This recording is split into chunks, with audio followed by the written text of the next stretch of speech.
जिज्ञासु मित्रों, बहुत बहुत स्वागत है, अभिनंदन है आप सभी का दिव्य सृजन में। प्रत्येक दिवस की भांति आज फिर हम यहाँ पर यह लाइव चर्चा का कार्यक्रम शुरू कर रहे हैं। और आज जो लाइव चर्चा का विषय है कि योग साधना सूक्ष्म शरीर से होती है या स्थूल शरीर से। जो साधना होती है योग की वो कैसे होती है, सूक्ष्म शरीर से होती है या स्थूल शरीर से होती है। तो इस विषय पर आज की हमारी चर्चा आधारित है। कुछ लोगों को इस विषय पर भी थोड़ा संशय है, कन्फ्यूज़न है कि सूक्ष्म शरीर से योग होगा या स्थूल शरीर से होगा। कुछ लोगों का मानना है कि भाई स्थूल शरीर से ही योग हो सकता है, सूक्ष्म शरीर से भला कैसे होगा। ठीक। कुछ लोगों का कहना है नहीं, योग तो मन का विषय है, योग तो मन का विषय है, योग तो सूक्ष्म शरीर का विषय है। अंतःकरण चतुष्टय, मन बुद्धि चित्त अहंकार, यह सभी योग से संबंधित हैं, सूक्ष्म शरीर से संबंधित है, मन बुद्धि चित्त अहंकार। और योग के अंतर्गत हम मन इंद्रियों का नियमन करते हैं। तो जब हम मन इंद्रियों का नियमन करते हैं योग में, तो फिर भला कैसे योग को हम स्थूल शरीर से मान लें, स्थूल शरीर की क्रिया मान लें, या फिर हम योग को कैसे मान लें कि स्थूल शरीर की क्रिया। लेकिन बिना स्थूल देह के, बिना मानव तन के योग जब हो नहीं सकता और शरीर को बिठाना पड़ता है और भी आसन आदि कई क्रियाएं होती हैं, तो उन सभी से वो सभी क्रियाएं स्थूल देह का आधार लेकर होती हैं। तो जब स्थूल देह नहीं होगा, जब स्थूल शरीर नहीं होगा, तो भला योग कैसे होगा। यह प्रश्न बनकर खड़ा हो गया है हमारे सामने कि योग स्थूल शरीर, योग साधना स्थूल शरीर से होगी या फिर सूक्ष्म शरीर से। योग साधना में स्थूल शरीर का कार्य होगा या सूक्ष्म शरीर का कार्य होगा। आज इसी गूढ़ विषय पर यह गूढ़ चिंतन है। यह कोई बहुत छोटी मोटी बात नहीं है। इसको समझ लेना ही, समझने से हमें योग का रहस्य समझ में आ जाएगा कि वास्तव में योग है क्या। योग स्थूल शरीर की क्रिया है या सूक्ष्म शरीर की क्रिया है, या दोनों की ही क्रिया है। श्रीमद् भगवद गीता में एक प्रश्न बनता है कि सगुण भक्ति बड़ी है या निर्गुण भक्ति बड़ी है। तो भगवान श्री कृष्ण ने सगुण की चर्चा की है, कहा कि सगुण ही आम मनुष्य कर सकता है, निर्गुण जो है वो सिद्ध पुरुष उसको कर सकते हैं। निर्गुण करने में बहुत कठिनाई है, निर्गुण करने में बहुत कष्ट है, इसीलिए सगुण ही सरल है। कुछ इस बात से भी इस प्रश्न का संबंध है। तो सगुण से, लेकिन सगुण का उद्देश्य सगुण नहीं है, सगुण का उद्देश्य तो निर्गुण ही है। वैसी हठ प्रदीपिका ग्रंथ में, नाथ संप्रदाय का यह ग्रंथ है हठ प्रदीपिका, श्री स्वामी स्वात्मा राम जी कहते हैं कि हठ योग करने का उद्देश्य राजयोग की प्राप्ति है। हठ योग करने का उद्देश्य राजयोग की प्राप्ति है। और जो साधक, जो योगी सिर्फ हठ योग करता रहता है, राजयोग की ओर आगे नहीं बढ़ता है, तो उसे योगी नहीं माना जा सकता, उसे योगी नहीं कहा जा सकता। क्योंकि हठ योग करने का उद्देश्य राजयोग की प्राप्ति कर लेना है। और जो इस पर ध्यान नहीं दे रहा है वह निश्चय ही अपना पतन कर लेता है योग मार्ग से। तो अब हठ योग क्या है?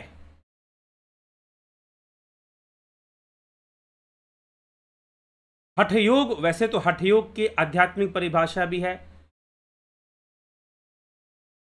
हठ योग की परिभाषा भी अपनी एक परिभाषा है कि हमारी दो नाड़ियां होती हैं, सूर्य नाड़ी, चंद्र नाड़ी। ह जो है सूर्य के लिए, ठ जो है चंद्र के लिए। इन दोनों का संयम कर लेने से हठ योग सिद्ध होता है, इन नाड़ियों को शुद्ध कर लेने से। शरीर की फ्लेक्सिबिलिटी भी जरूरी है ताकि आप लंबे समय तक ध्यान में बैठ सकें। इसलिए ऋषि घेरंड ने घेरंड संहिता में हठ योग को घटस्थ योग कहा है। घटस्थ योग मतलब घट, घट का मतलब घड़ा। इस शरीर को घड़े के समान माना है। घड़ा अगर स्थिर नहीं होगा, घड़ा अगर मजबूत नहीं होगा तो उसमें पानी को स्टोर नहीं किया जा सकता। घड़े में अगर छेद होगा और घड़ा अगर बैलेंस में नहीं होगा तो वो स्थिर रहेगा नहीं। पानी आप डालेंगे, इधर फिसल जाएगा, उधर फिसल जाएगा, तो फिर इससे लाभ नहीं होने वाला है। इसीलिए योगी अपने मन को साध सकें, अभ्यास के द्वारा अपने मन को साध सकें, अपने इंद्रियों को साध सकें, अपने आप को एकाग्रचित्त कर सकें। इसके लिए यह भी अत्यंत आवश्यक है कि वो अपने शरीर को भी स्थिर रख सके। इसलिए घेरंड संहिता सप्तांग योग के नाम से जाना जाता है। हम पतंजलि योग सूत्र में अष्टांग योग पढ़ते हैं, लेकिन घेरंड संहिता में सप्तांग योग लिखा है। तो घेरंड संहिता के सप्तांग योग में अलग अलग 7 अंग बताए गए हैं। षटकर्म, शुद्धि क्रिया, इससे शोधन होता है शरीर का। मुद्राएं, बंद, आसन, प्राणायाम, धारणा, ध्यान, समाधि, इस तरह से वर्णन है। तो शोधन होता है षटकर्म से, मुद्राओं से स्थिरता आने लग जाती है, धैर्य का विकास होने लग जाता है। प्राणायाम से हल्कापन, लाघवम, लाघवम की उपलब्धि होती है, हल्कापन आ जाता है। लेकिन ये जितने भी विकास हठ योग से हो रहे हैं, ये मनुष्य के व्यक्तित्व में विकास हो रहे हैं। उसके अंदर धैर्य का विकास होना, शुद्धिकरण होना, फिर स्थिरता का विकास होगा, लाघवम का विकास होगा, दृढ़ता का विकास होगा। मुद्राएं करने से उसके अंदर, आसन करने से उसके अंदर दृढ़ता, मुद्राओं से स्थिरता, ये सारी चीजें उसके अंदर विकसित होनी शुरू हो जाएंगी। तो योग में आसन, मुद्राएं, बंद, षटकर्म, ये सारी क्रियाएं हठ योग की क्रियाएं हैं। इनका उद्देश्य होता है अपनी नाड़ियों को शुद्ध करना। और ये सारी क्रियाएं तभी संभव है जब स्थूल शरीर है। यह स्थूल शरीर के माध्यम से ही संभव है। स्थूल शरीर के माध्यम से ही यह पॉसिबल है कि आप ये सब क्रियाएं कर सके।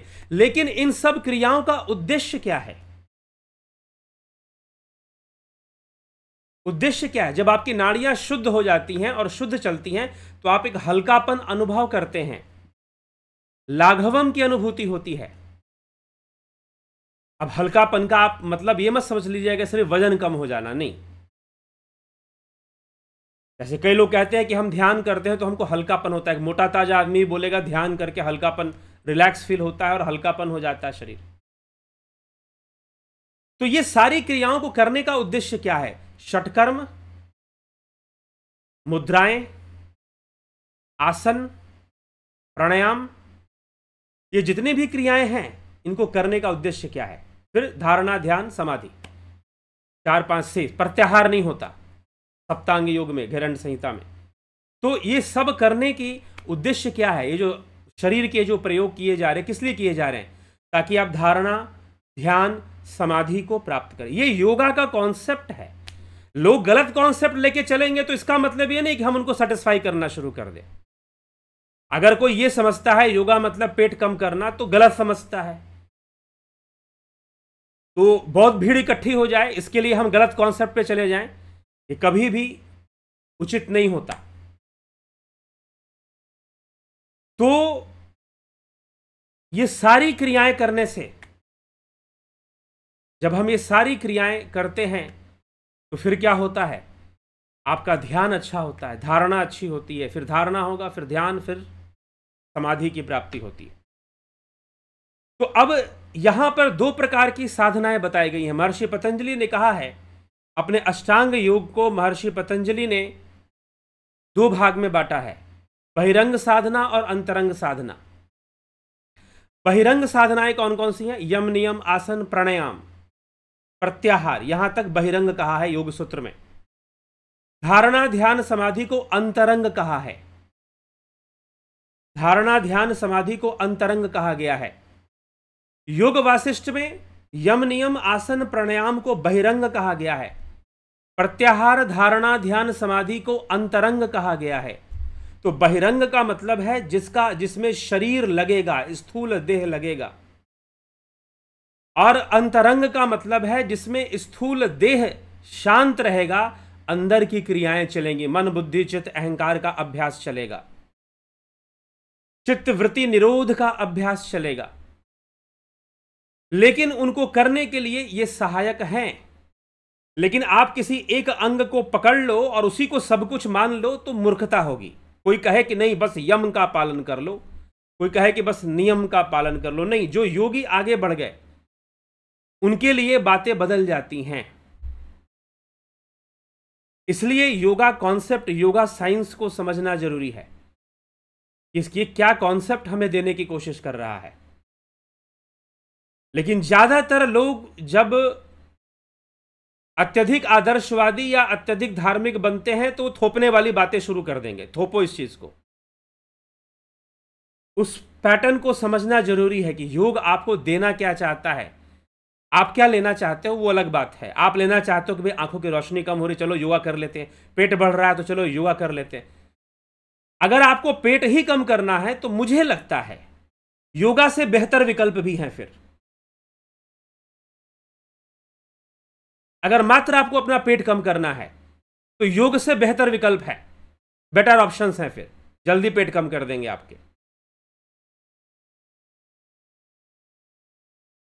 समस्या यहीं पर है कि जो वास्तव में योग है वो योग रह नहीं गया। आपने योग को बस एक व्यायाम समझ लिया, एक्सरसाइज। यहां पर सारा प्रॉब्लम है, यहां पर सारी दिक्कत है। तो ये कॉन्सेप्ट लोगों का बदल देना है। ये नहीं कि हम जो लोग समझते हैं उसी के अनुसार हम भी, तो वो फिर फायदा क्या हुआ, फिर लाभ क्या हो गया। तो ये हमें समझना होगा। तो योग का वास्तविक उद्देश्य, इसलिए योग प्रचारक होना एक जिम्मेदारी है। लेकिन आदमी सिर्फ अपना, आजकल मैं देखता हूं लोग सिर्फ बिजनेस सोचते हैं। योग आजकल एक बिजनेस भी है, व्यापार भी है। ठीक है, व्यापार करिए, लेकिन कहीं दोषी मत बन जाइए, और जिस दिन दोषी बनेंगे उसका फल भी चुकाना पड़ता है। तो इसलिए योग मार्ग, दोषी कहने का मतलब समाज की नज़र में नहीं, शास्त्रों की नज़र में दोषी बनना। तो योग मार्ग जो है, अंतरंग साधनाएं और बहिरंग साधनाएं, ये दो प्रकार की साधनाएं बताई गई हैं। इसी प्रकार से हठ प्रदीपिका ग्रंथ के अंदर चतुरंग योग कहते हैं उसको। चतुरंग योग 4 अध्याय हैं। 3 अध्याय हठ योग पर आधारित हैं, कुंभक, आसन और मुद्राएं, मुद्रा और बंध। चौथा अध्याय नादानुसंधान राजयोग का अंग है, हठ योग, और एक अध्याय राजयोग पर आधारित है। नादानुसंधान, नाद का अनुसंधान, कब कब कौन कौन से नाद प्रकट होते हैं उसका वर्णन वहां मिलता है नादानुसंधान में। तो अब यहां पर चर्चा आती है कि योग स्थूल शरीर की क्रिया है या सूक्ष्म शरीर की क्रिया है।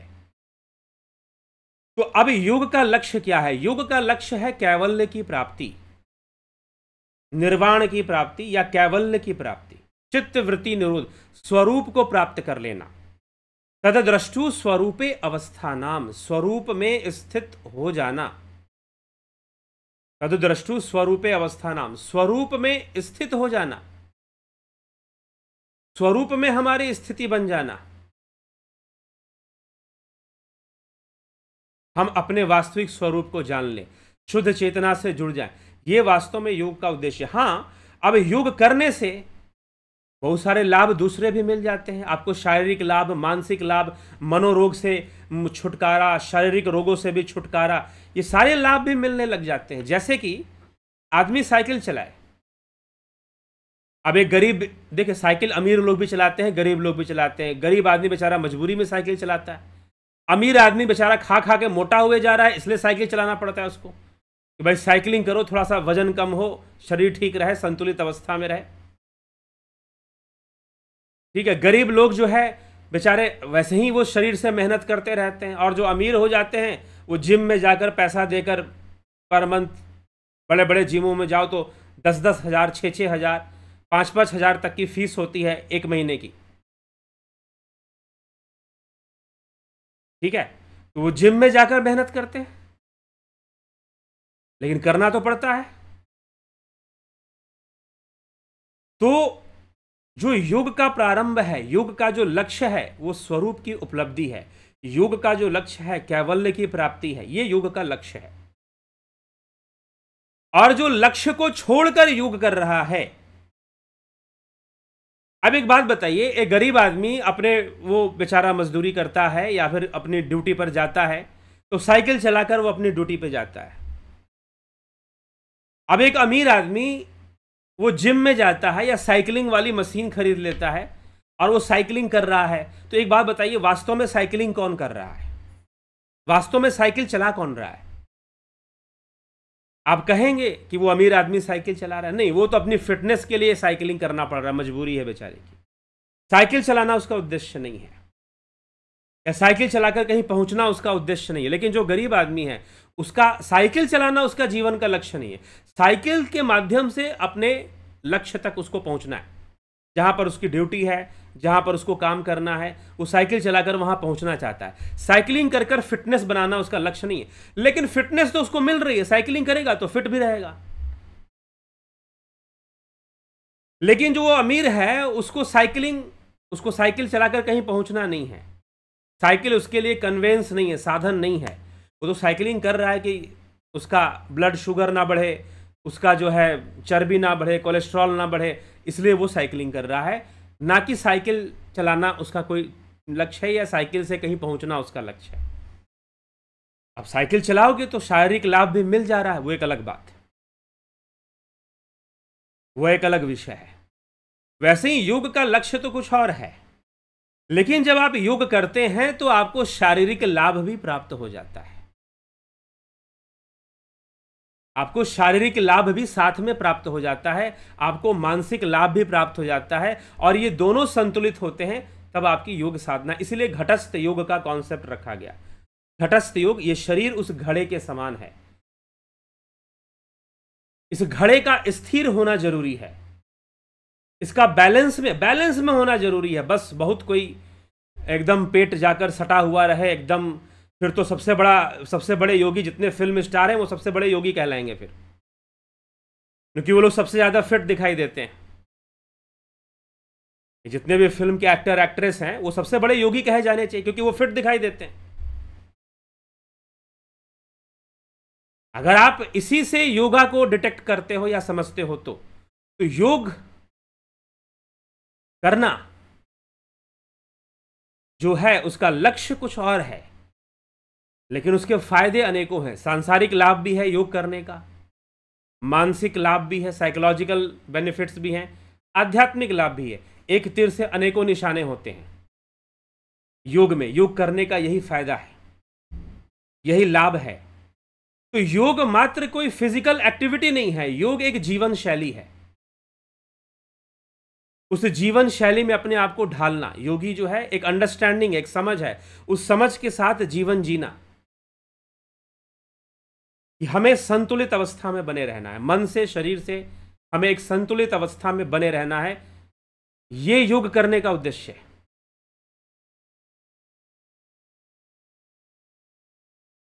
ठीक है, तो यह बात हमें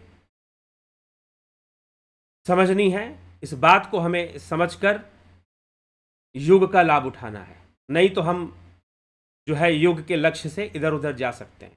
तो अब योग शारीरिक, माध्यम से, इसीलिए बड़े भाग मानुष तन पावा, मनुष्य जीवन की महिमा गाई गई कि बड़े भाग्य मानुष तन पावा, सुर दुर्लभ सदग्रंथ ही गावा, साधन धाम मोक्ष करि द्वारा, पाई न जही परलोक सवारा। कि यह मनुष्य शरीर साधन है, धाम है, मोक्ष का द्वार है।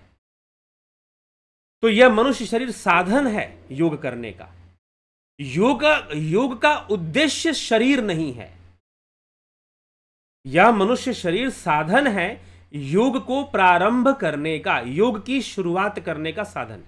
आप योग साधना का प्रारंभ करेंगे मानव तन से करेंगे, मनुष्य शरीर से करेंगे, इसी हाड़ मांस के देह से ही शुरू करेंगे।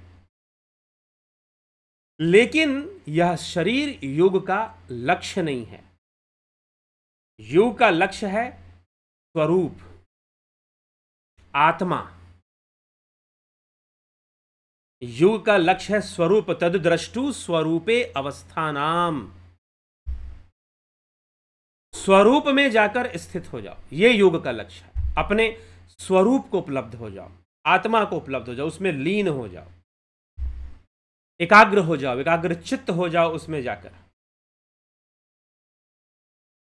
और इससे ऊपर कुछ योग में माना नहीं गया, इससे ऊपर कुछ होता नहीं है। क्यों? क्योंकि योग सिद्धांत जो है सांख्य सिद्धांत से विकसित होने के कारण विकासवाद के सिद्धांत को मान लेता है, इवोल्यूशन को स्वीकार कर लेता है कि हां भाई चीजें इवॉल्व होकर आ रही हैं प्रकृति से, और जब इवॉल्व होकर आ रही हैं तो किसी ने बनाया नहीं फिर। तो योग सिद्धांत जो है शरीर के माध्यम से ये शुरू जरूर हो रहा है, लेकिन इसका लक्ष्य शरीर नहीं है। शरीर के माध्यम से इसकी शुरुआत हो रही है, लेकिन इसका लक्ष्य शरीर नहीं है। नादानुसंधान, नाद ध्यान करते हुए शून्य की प्राप्ति कर लेना, ब्रह्म की प्राप्ति कर लेना, ये योग। ब्रह्म ही स्वरूप है।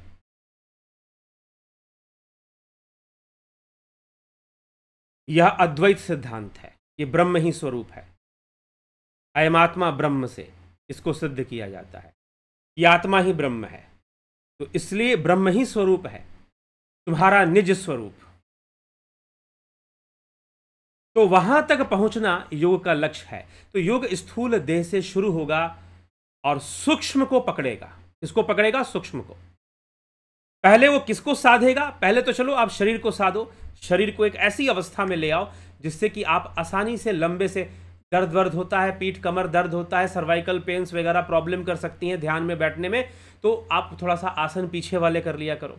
भुजंगासन, धनुरासन, अर्धचक्रासन, चक्रासन, ठीक है। नहीं तो सिंपल अपने गर्दन को पीछे मोड़ना, कमर की एक्सरसाइज करना, थोड़ा सा योग आसन वगैरह कर लेना, सूर्य नमस्कार वगैरह कर लेना, ये आपको ध्यान में सहायता प्रदान करेगा।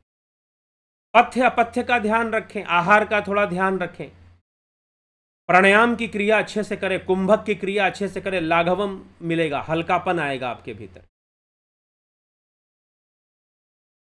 ठीक है। सुषुम्ना का प्रवेश, कई ऐसी टेक्निक्स होती हैं जिससे अति शीघ्रता से सुषुम्ना का में प्रवेश, प्राणों का प्रवेश सुषुम्ना में होता है, तभी ध्यान स्थिर होगा। ऐसी टेक्निक्स ध्यान योग के कोर्स में हम लोग बताते हैं जिससे कि शीघ्रता से ही सुषुम्ना में प्राणों का प्रवेश हो जाए और आपका ध्यान लगना, अपने आप स्थिर होने लगेंगे, शांत होने लगेंगे।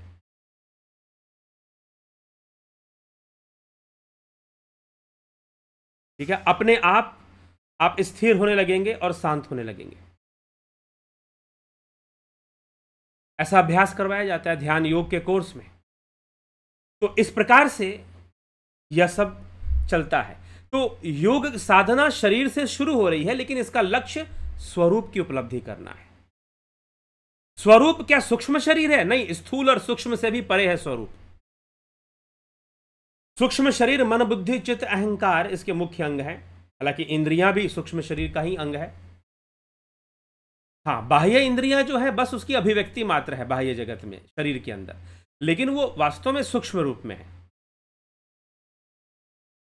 तो स्थूल को साधते हुए सूक्ष्म को साधना, सूक्ष्म शरीर पर पूर्ण नियंत्रण ले आना, योगी अपना पूर्ण नियंत्रण ले आते हैं सूक्ष्म शरीर के ऊपर, और जो सूक्ष्म शरीर पर नियंत्रण लाते हैं वो सूक्ष्म जगत में भी भ्रमण कर सकते हैं। कोई बड़ी बात नहीं है, सूक्ष्म जीवियों से भी मिल सकते हैं। उनका ध्यान, उनकी एकाग्रता, वो उस लेवल में प्रवेश करने की क्षमता उनके अंदर विकसित हो जाती है।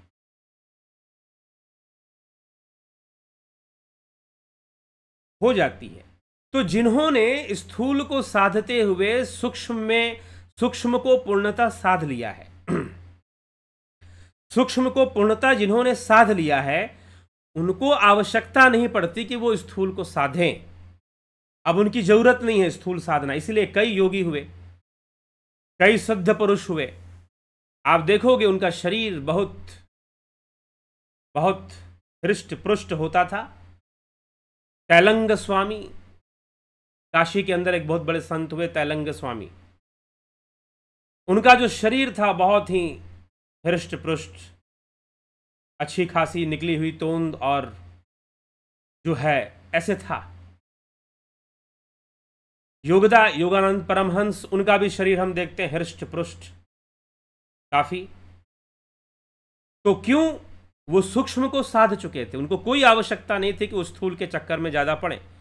फिर भी उन्होंने स्थूल के लिए लोगों को, जब वो सिखाते थे, कहते योगदा जब योगा सिखाते थे या ध्यान सिखाते थे, तो लोगों को पहले एनर्जाइजिंग एक्सरसाइज करवाया करते थे, ताकि एनर्जी का जो फ्लो है पूरे बॉडी में, ज्वाइंट्स में, हर जगह इक्वल हो जाए एनर्जी का फ्लो। आपके ब्रेन में ज़्यादा स्ट्रेस ना रहे, हाइपरटेंशन ना रहे।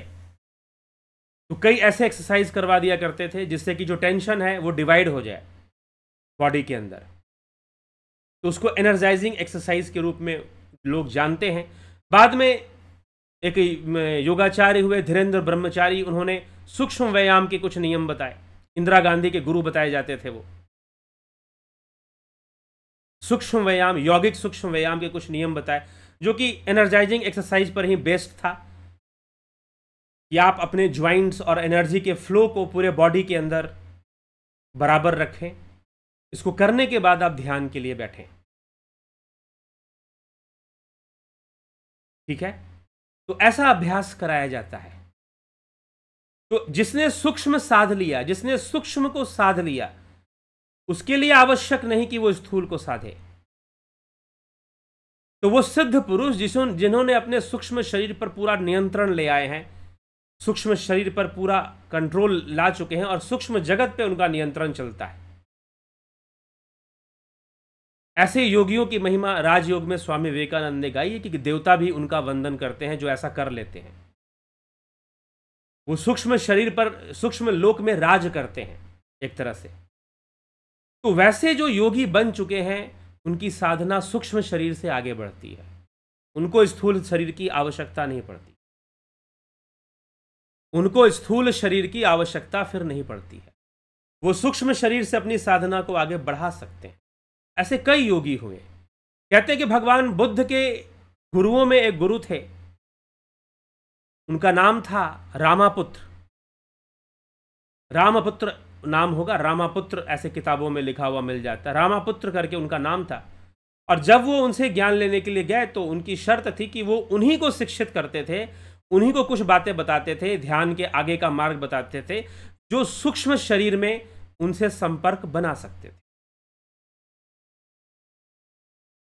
तो उनसे कुछ प्राप्त करने के लिए कहते हैं तथागत बुद्ध को और साधना कर कर अपने सूक्ष्म शरीर को और मजबूत करना पड़ा, और सूक्ष्म लोक में गमन करने की शक्ति प्राप्त करनी पड़ी। और जब उनके अंदर ये शक्ति आ गई कि सूक्ष्म लोक में वो गमन कर सकते हैं, तो फिर उन्होंने ज्ञान दिया या दीक्षित किया या योग रहस्य को समझाया। तो इस तरह से महाअवतारी बाबा एक संत हुए जिनके बारे में कहते हैं कि वो सूक्ष्म लोक में ही गमन करते रहते हैं।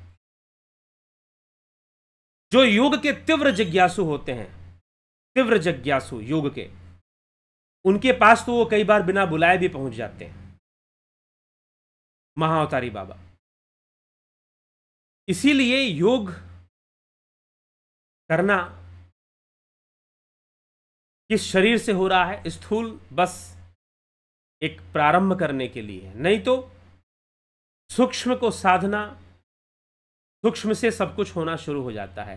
तो शुरुआत में अगर हम कहें कि योग स्थूल शरीर से होता है, ये बात भी एक लेवल पर सही है, क्योंकि प्रारंभ तो स्थूल शरीर से ही होगा किसी भी स्थिति में, और फिर योग जो है सूक्ष्म शरीर से होगा, क्योंकि यह तो योग तो वास्तव में मन ही इसका लक्ष्य है। भगवान कृष्ण अर्जुन से कह रहे हैं, अर्जुन कह रहा है चंचलम ही मनः कृष्ण प्रमाथि बलवत् दृढ़ं तस्याहं निग्रहे मन्ये वायुरेव सुदुष्कृतम्। चंचलम ही मनः, चंचल है मन, वायु के समान है, इसका निग्रह वायु के समान है, बड़ा दुष्कर है। कृष्ण कहते हैं इसमें कोई संशय नहीं है, असंशयम महाबाहो मनो दुर्निग्रहम चलम। इसमें कोई संशय नहीं है अर्जुन की मन का निग्रह बहुत ही दुष्कर है। असंशयम महाबाहो मनो दुर्निग्रहम चलम। लेकिन अभ्यासेन तू कौन्ते वैराग्येन च गृह्यते, अभ्यास के द्वारा तू साधेगा, अभ्यास वैराग्य के द्वारा तू इसे साधेगा।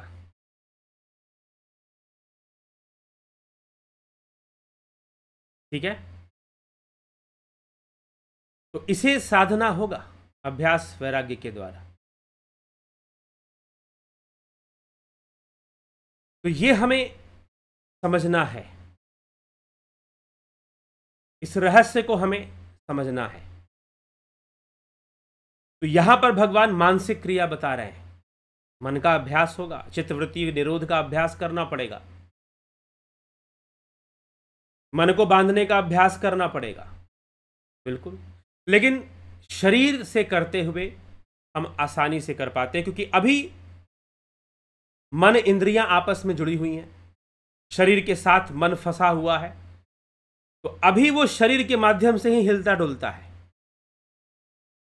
बाद में जब साधना विकसित हो जाएगी, योगी अपने आप को विकसित कर लेगा और सूक्ष्म लोक के रहस्यों को जानने लगेगा, सूक्ष्म लोक में विचरण कर सकता है, तो फिर अपने आप निश्चय ही वो कर पाएगा, निश्चय ही वो अभ्यास कर पाएगा, साधना कर पाएगा और सूक्ष्म शरीर से योगी बन पाएगा। तो योग जो है, ये कहना कि सूक्ष्म शरीर का विषय है, योग साधना सूक्ष्म शरीर से होता है, बिना सूक्ष्म शरीर के नहीं हो सकता, क्योंकि सूक्ष्म शरीर के अंग क्या है? मन बुद्धि चित्त अहंकार, साथ में पंच ज्ञानेन्द्रियां, पंच कर्मेंद्रियां, पंच प्राण, ये भी सूक्ष्म शरीर का अंग है, और मन बुद्धि चित्त अहंकार ये सूक्ष्म शरीर का अंग है। स्थूल शरीर का अंग क्या है? हड्डी, मांस, मज्जा, रक्त, ठीक है, धातु, ये सब स्थूल शरीर के अंग हैं। ये स्थूल शरीर इनसे बना है, और सूक्ष्म शरीर मन बुद्धि चित्त अहंकार, पंच प्राण, पंच ज्ञानेन्द्रिया, पंच कर्मेंद्रिया, काम कर्म, पुर्यष्टक कहते हैं, 8 तत्व होते हैं, तो पुर्यष्टक कहा जाता है सूक्ष्म शरीर को। तो इसलिए सूक्ष्म शरीर इन सब तत्वों से बना है, और जो हम शरीर है ये हार्ड, हड्डी, मांस, मज्जा, रक्त, धातु, ये सब जो है इन सब चीज़ों से स्थूल देह का निर्माण होता है। तो स्थूल देह इनसे, इन सब चीज़ों से बना है, सूक्ष्म शरीर उन सब चीज़ों से बना है। तो बिना सूक्ष्म शरीर के योग कोई भी कार्य नहीं हो सकता ना। अभी मैं बोल रहा हूं तो क्या सूक्ष्म शरीर यहां पे काम नहीं कर रहा?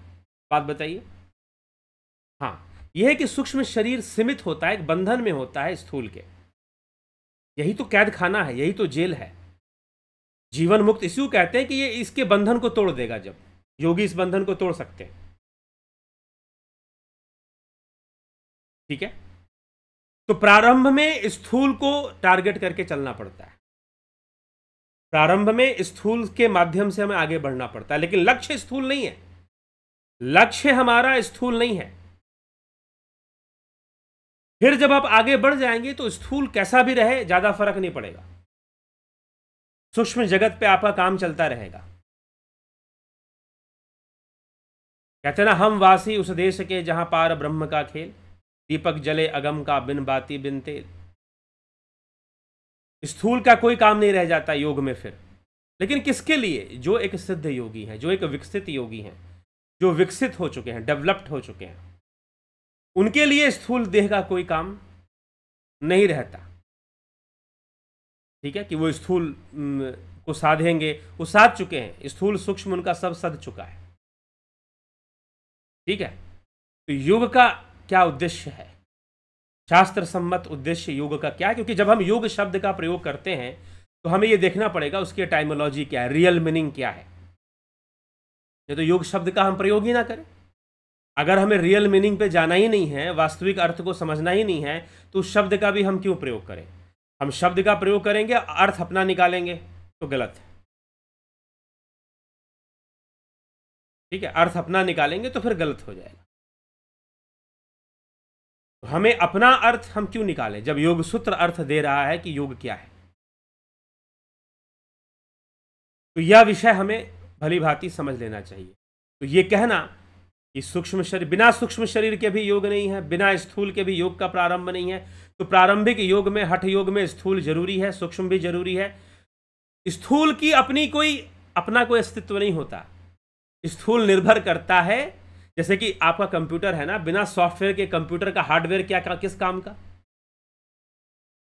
बिना सॉफ्टवेयर के कंप्यूटर का, आप फोन लेते हो महंगे महंगे, एप्पल आईफोन लेते हो आप, तो फिर अगर उसमें सॉफ्टवेयर ही इंस्टॉल नहीं होगा तो हार्डवेयर का क्या करोगे?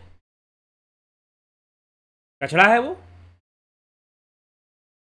अगर उसकी वैल्यू को कोई बढ़ा रहा है तो सॉफ्टवेयर बढ़ा रहा है। तो मान लीजिए कि सूक्ष्म शरीर सॉफ्टवेयर है, स्थूल शरीर हार्डवेयर है। तो अगर सूक्ष्म काम नहीं करेगा, मन काम नहीं करेगा, बुद्धि काम नहीं करेगी, तो ये स्थूल शरीर भला क्या कर लेगा? ये तो मृत के समान हो गया ना फिर तो। भला ये स्थूल शरीर क्या कर लेगा? कुछ नहीं कर पाएगा। तो बिना सूक्ष्म के तो योग का प्रारंभ भी संभव नहीं है। और उसके बाद में जो विकसित योगी हैं, सिद्ध योगी हैं, उनको स्थूल की आवश्यकता नहीं पड़ती, सूक्ष्म शरीर में ही सब कुछ उनका योग चलता रहता है। ठीक है, चलिए तो अब हम आगे बढ़ेंगे। अब आपको ध्यान योग के रहस्य को समझना है, जीवन में योग को उतारना है। तो यह ध्यान योग का कोर्स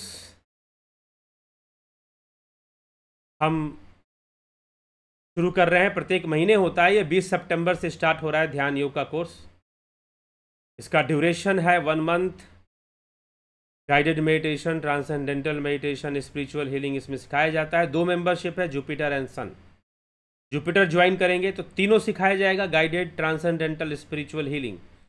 सन ज्वाइन करेंगे तो गाइडेड और ट्रांसेंडेंटल मेडिटेशन, ये 2 ही पार्ट आपको सिखाए जाएंगे। तो ध्यान योग का कोर्स 20 सितंबर से शुरू हो रहा है, आपको ज्वाइन करना है। तो आप इस नंबर पर संपर्क करेंगे, जो कि मैं अभी चैट में दे रहा हूं आपको, इनबॉक्स में व्हाट्सएप नंबर। आप इस पर कांटेक्ट करेंगे, डिटेल्स लेंगे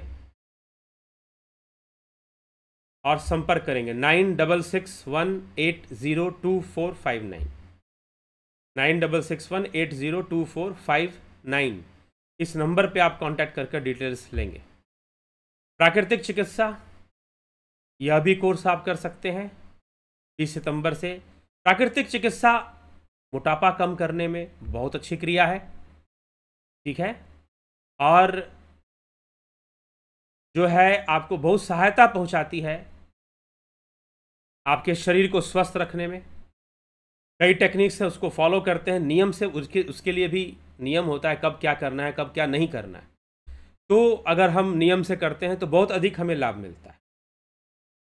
ठीक, दर्शन का कोर्स, फिलॉसफिकल कॉन्सेप्ट्स हमारे क्लियर हों, इसके लिए कोर्स है। बहुत ही ज्ञानवर्धक और बहुत मेहनत से बना हुआ ये कोर्स है, दर्शन का, फिलॉसफी का। आप इसको भी ज्वाइन कर सकते हैं।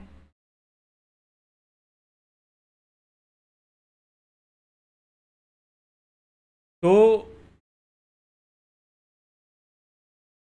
हमें इस कोर्स के माध्यम से कई कॉन्सेप्ट, वैदिक कॉन्सेप्ट्स हैं, वैदिक दर्शन हैं।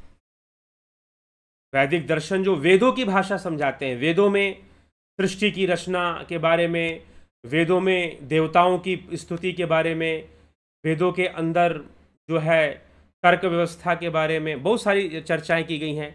वेदों में कर्मकांड की चर्चा, जो कि मीमांसा दर्शन जिसकी व्याख्या करता है। वेदों में सृष्टि की चर्चा, सांख्य दर्शन जिसकी व्याख्या करता है। ठीक है। फिर वेदों में ब्रह्म की चर्चा, वेदांत जिसकी व्याख्या करने लग जाता है। फिर वेदों में आपके तत्वों की चर्चा, मीमांसा जिसकी व्याख्या करता है। वेदों में योग की चर्चा, योग दर्शन में उसकी व्याख्या मिल जाती है। तो वैदिक दर्शन को समझाने के लिए षड दर्शन है। षड दर्शन का पूरा कॉन्सेप्ट इस फिलॉसफी कोर्स में दिया जाता है। साथ ही साथ वेस्टर्न फिलॉसफी, पाश्चात्य दर्शन भी इसमें बताया जाता है। पाश्चात्य दर्शन भी इसमें सिखाया जाता है। ठीक है। अगला एक नया कोर्स हम ले आ रहे हैं, योगा टीचर। वास्तव में योगा सर्टिफिकेशन बोर्ड जो एग्ज़ाम लेती है योगा टीचर को सर्टिफाई करने के लिए, भारत सरकार आयुष मंत्रालय के द्वारा यह परीक्षा ली जाती है। इसके सिलेबस की जो पढ़ाई होती है, इसके सिलेबस की जो पढ़ाई होती है, इसका एक सिलेबस होता है, उसकी जो पढ़ाई होती है वो आपको पूरा प्रिपेयर कराया जाता है एग्ज़ाम के लिए, थ्योरी और प्रैक्टिकल। किसी ने मुझसे पूछा कि ये कोर्स हम अगर सिर्फ नॉलेज लेने के लिए करें, हम एग्ज़ाम ना दें तो ठीक है, आपकी मर्जी है, आप नॉलेज के लिए भी कर सकते हैं। लेकिन ये 5 महीने कोर्स ये चलेगा। 11,000 रुपये इसकी फ़ीस रहती है। 5 महीने का ये कोर्स चलेगा, जिसमें थ्योरी और प्रैक्टिकल दोनों के लिए आपको प्रिपेयर किया जाएगा। उसमें कई शास्त्रों का भी अध्ययन होता है, योग ग्रंथों का अध्ययन होता है।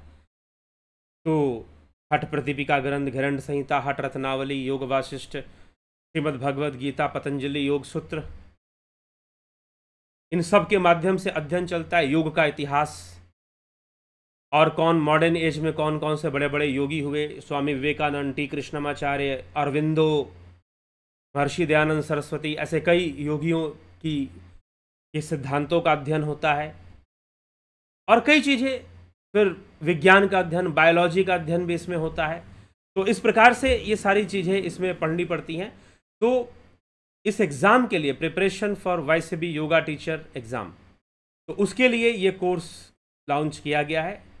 तो आप इसको करना चाहते हैं, एग्ज़ाम देना चाहते हैं, तो एग्ज़ाम तक आपका साथ दिया जाता है और आपको इसमें ट्रेन किया जाता है, प्रैक्टिकल भी ट्रेन किया जाता है और एजुकेशन पॉइंट ऑफ व्यू से भी ट्रेनिंग दी जाती है। एजुकेशन पॉइंट ऑफ व्यू मतलब योग शिक्षण, अगर आप शिक्षक बनना चाहते हैं तो शिक्षण कैसे करेंगे, पढ़ाएंगे कैसे, सिखाएंगे कैसे, ठीक है, ट्रेन कैसे करेंगे, दूसरों को ट्रेनर कैसे बनेंगे आप, तो ये भी सिखाया जाता है साथ में। तो ये एक कोर्स है। आप अगर योगा प्रोफेशन में जाना चाहते हैं, अगर आप चाहते हैं कि मैं योगा प्रोफेशन में जाऊं, योग शिक्षक बनूं मैं और योग लोगों को सिखा सकूं, लोगों को ध्यान करा सकूं, लोगों को योगाभ्यास करा सके, तो खुद को भी एक परिपक्व करना पड़ता है। इतना ही कोर्स करने, हाँ, कोर्स से एक आपको मजबूत आधार मिल जाता है और आप खुद को परिपक्व करेंगे तो निश्चय ही आप इसको कर पाएंगे। तो उनके लिए जो चाहते हैं कि अपना जीवन, इससे बेहतर क्या हो सकता है कि आप अपने जीवन को योग मार्ग पे लगाओ, आप अपने जीवन को योग मार्ग पे लगाओ, योग के प्रचार में लगाओ, सनातन धर्म के प्रचार में लगाओ। इससे बेहतर क्या हो सकता है। तो किसी को अगर ये लगता है कि हम जो है योग मार्ग पर अपने जीवन को लगाएं और योग से हमें एक ऐसा ज्ञान वर्धन हो और हमें ऐसी ट्रेनिंग मिले कि हम योग प्रचारक के रूप में या योग शिक्षक के रूप में हम कार्य कर सकें,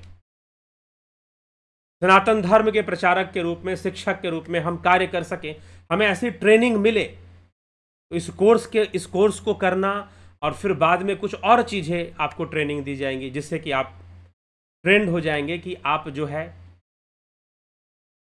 योग प्रचारक, योग शिक्षक के रूप में अपने आप को समाज के सामने प्रस्तुत कर पाएं और सिखा पाएं, अच्छे से करवा पाएं, लोगों को कुछ दे पाएं, लोक कल्याण के लिए और इस भारत को जगत गुरु बनाने के लिए आप कार्य कर पाएं। नहीं तो क्या है, खाना पीना सो जाना सब काम है पशु समाना जी, क्यों देह मनुष्य की धारी, सुनो सुनो वचन नर नारी, क्या है। तो युवा इस कार्य की ओर आगे बढ़ें और योग कॉन्सेप्ट को क्लियर करें, समझें, साथ में योग प्रचारक बने। तो जिनको लगता है कि हमें ऐसा जीवन जीना है, हमें बेहतर जीवन जीना है और हम अपने जीवन को इस अच्छे कार्य में लगाएं, सनातन धर्म के उत्थान में लगाएं, योग के उत्थान में लगाएं, लोगों को शांति देने के उत्थान कार्य में लगाएं, लोगों के कल्याण के, समाज कल्याण, लोक कल्याण में लगाएं, तो जरूर उन्हें ऐसे कोर्स की ओर आगे बढ़ना चाहिए और उन्हें ऐसे कोर्स को प्राप्त कर कर, सीख कर, समझ कर एक मजबूत आधार मिल जाता है कि आप आगे बढ़ सकें। ठीक है, तो आप फिर जरूर इस क्षेत्र में भी कार्यरत हो सकते हैं,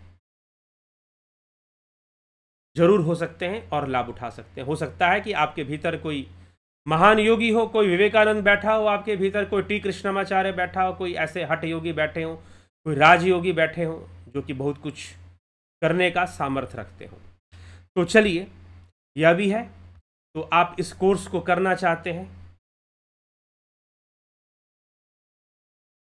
ठीक है। ये जो है इसमें कोई डिग्री विग्री नहीं है, ये जो कोर्स है ये आपको एक सिस्टमैटिक वे में, एक सिलेबस होता है इसका, उस सिलेबस पर बेस्ड आपको पढ़ाई करवाई जाती है। आपको परीक्षा भी बाद में देनी पड़ती है, एग्ज़ाम देना पड़ता है, प्रैक्टिकल थ्योरी दोनों। ठीक है, चलिए आगे बढ़ते हैं। तो इस प्रकार से आप लाइफ काउंसलिंग चाहते हैं किसी तरह की, तो उसके लिए भी आप संपर्क कर सकते हैं। आपके जीवन में उलझन में हैं आप, कहाँ करूँ, क्या करूँ, क्या जाऊँ, रिश्तों की समस्याएं, कैरियर की समस्याएं, अनेकों प्रकार के प्रॉब्लम्स, आप अगर किसी प्रकार की काउंसलिंग के लिए संपर्क करना चाहते हैं तो ज़रूर कर सकते हैं। तो चलिए इसी के साथ हम आगे बढ़ेंगे और आपके कमेंट्स भी देखेंगे कौन क्या कहता है। राहुल तिवारी जी, बहुत बहुत स्वागत है। अवधेश कुमार जी, AK त्यागी, हरे कृष्ण।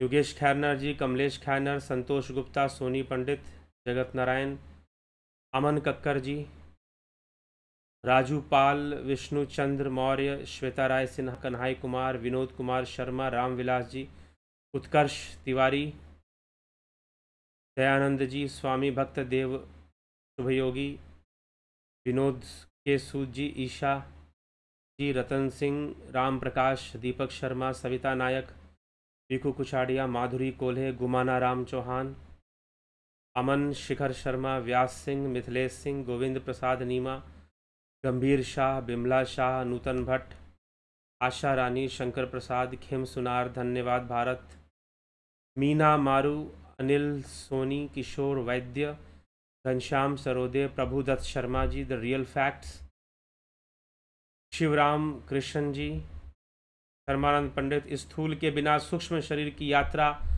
संपन्न होना कठिन है, दोनों का योग ही मोक्ष का संबंध स्थूल से नहीं है, मोक्ष का कोई संबंध स्थूल से नहीं है। ठीक है, मोक्ष सूक्ष्म का ही होता है, स्थूल का कोई मोक्ष नहीं होता। हाँ, मोक्ष प्राप्ति में जो योग हमें करना है वो स्थूल से हमें मानव शरीर को साधन बना के करना पड़ता है, लेकिन मोक्ष होता किसका है? स्थूल शरीर का मोक्ष नहीं होता, स्थूल शरीर की मृत्यु होती है। ठीक, मोक्ष किसका होता है? सूक्ष्म शरीर का। सूक्ष्म शरीर की मृत्यु नहीं होती। ईश्वर अंश जीव अविनाशी। ठीक है, सूक्ष्म शरीर की का मोक्ष होता है, सूक्ष्म शरीर की पूर्णता होती है मोक्ष में। स्थूल देह की मृत्यु होती है, वो नष्ट होता है। तो स्थूल देह का संबंध मोक्ष से नहीं है। ठीक, स्थूल का आधार लेकर सूक्ष्म की यात्रा होगी, फिर जो सूक्ष्म में पहुंच गए, जिन्होंने सूक्ष्म को साध लिया, उनको स्थूल की आवश्यकता नहीं पड़ती है। तो ये सिद्ध योगियों के लिए, साधारण व्यक्ति के लिए या साधारण योगियों के लिए नहीं है।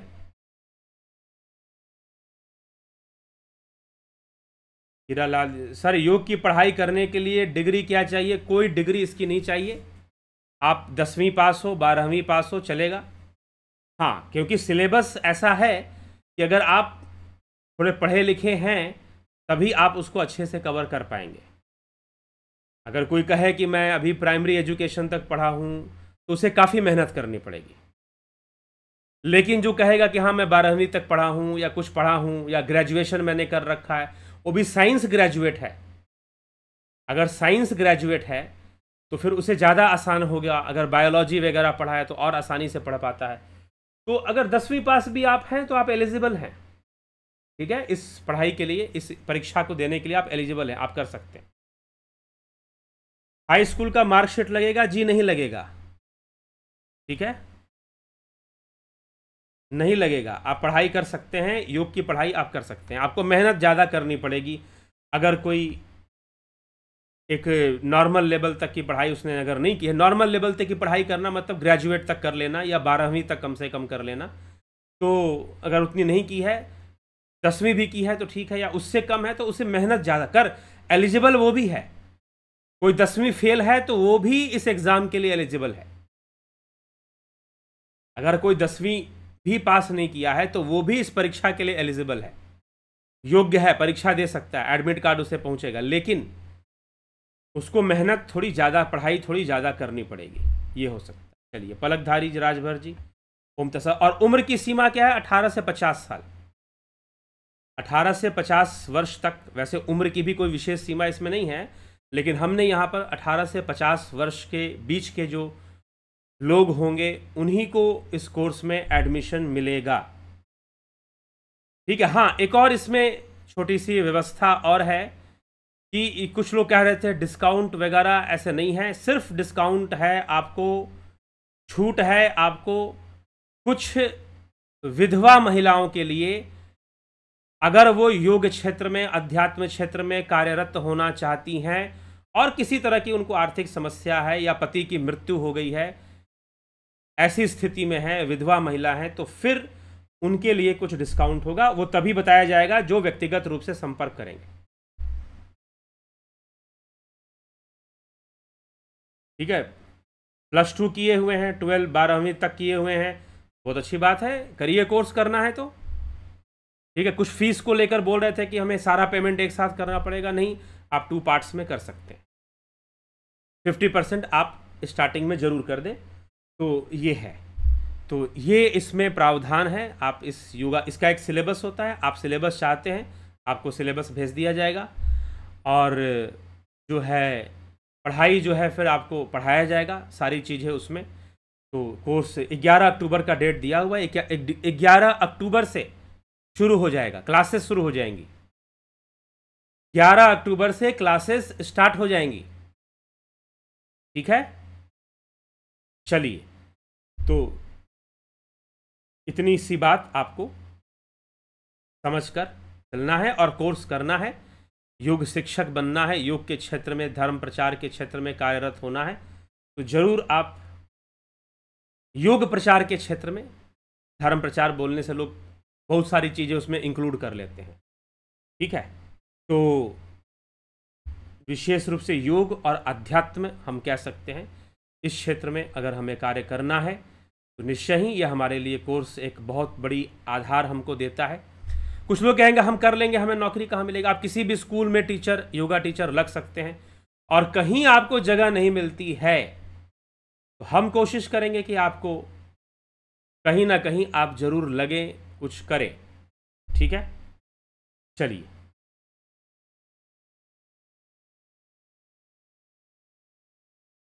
ठीक, तो हम इस तथ्य को समझे। राम विलास जी, पलकधारी जी, ठीक, आधार की ही बात है, सूक्ष्म की? जी हाँ, सूक्ष्म की, स्थूल की, हाँ, स्थूल का आधार है। क्या केवल सूक्ष्म कार्य करेगा? जी हाँ, सूक्ष्म ही कार्य करता है। आपकी इच्छा शक्ति कार्य करेगी, आपका डिसीजन में पावर काम करेगा, सब सूक्ष्म शरीर से जुड़े हुए चीज़ें हैं, ठीक है। तो फिर योग आप करेंगे, स्थूल का साधन लेके करेंगे। स्थूल साधन है, इसीलिए इसको साधन धाम मोक्ष करी द्वारा कहा गया है। साधन है, इसको साधन के रूप में आप प्रयोग करते हुए आगे बढ़ेंगे, ठीक है। स्थूल को साधेंगे, स्थूल को साधने के बाद आप सूक्ष्म को भी साधेंगे, फिर साथ साथ सूक्ष्म सधता रहता है। और फिर जब ध्यान हमारा सिद्ध होगा, धारणा और ध्यान परिपक्व होगा, तो फिर सूक्ष्म भी सध जाता है, सूक्ष्म भी सध जाता है। और सूक्ष्म सध गया एक बार तो फिर सूक्ष्म में ही योगी चलता है, सूक्ष्म का ही ध्यान रखता, फिर स्थूल का ध्यान नहीं रखता, उसको आवश्यकता नहीं पड़ती स्थूल का ध्यान रखने की। सीताराम माली जी, बहुत अभिनंदन है, बहुत स्वागत है। चलिए इसी के साथ विराम देंगे, कल फिर मिलेंगे 9 PM लाइव चर्चा में। बहुत बहुत आभार आप सभी का। और ये कोर्सेस आप ज्वाइन करना चाहते हैं तो ज़रूर, ध्यान योग का कोर्स 20 सितंबर से शुरू हो रहा है, आप इसे ज्वाइन कर इसका लाभ उठाएं। साथ में प्राकृतिक चिकित्सा और दर्शन का कोर्स भी शुरू होगा। इसी के साथ विराम देंगे। बहुत बहुत आभार आप सभी का।